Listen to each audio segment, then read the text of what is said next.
Yeah, absolutely. Before we started talking, I was setting my intention for this call. And the one thing I wrote down was we feel the need to follow someone else. Some people feel it more than others. Some people maybe don't feel the need at all. But sometimes we feel like someone is going to tell me how to do this. And there is a time and place when I mean, I'm a parent and my kids need guidance and direction. So there's a place for that. But what we're talking about is the expression of yourself. Only you know exactly how to do that.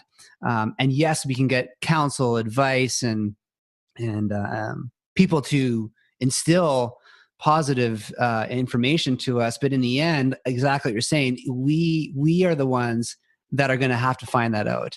And it is I love the name of your podcast, the Free Your Inner Guru, free the inner voice that knows the way, that is capable of taking you to where you need to go.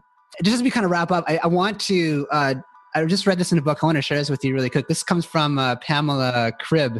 And she says that too often you still identify yourself with being the apprentice or the pupil who sits at the feet of a teacher and listens and asks and searches. But I'm telling you that the time of being a pupil is over.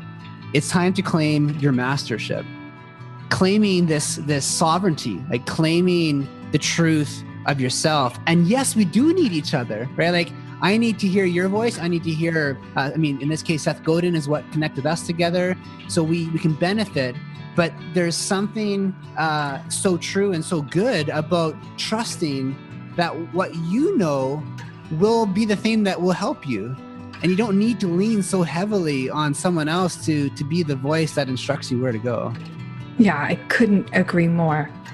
And, to the extent that I think it's also important to distinguish. We're not talking about doing it in isolation because, the whole silo or I'm an island approach doesn't work either, because we can't see our own blind spots and we can't know everything. But that's when, when you can get more connected to your inner wisdom, and the pathway to that is through your true or real feelings, not what layers and layers of conditioning over top of your feelings are. But when you can learn then to practice discernment. So it all becomes about a few practices as we've kind of edged up on them. The practice of looking at responsibility, practice of looking at alignment, the practice of now looking at discernment. At the foundation of any program that is worth it, all of those elements are there.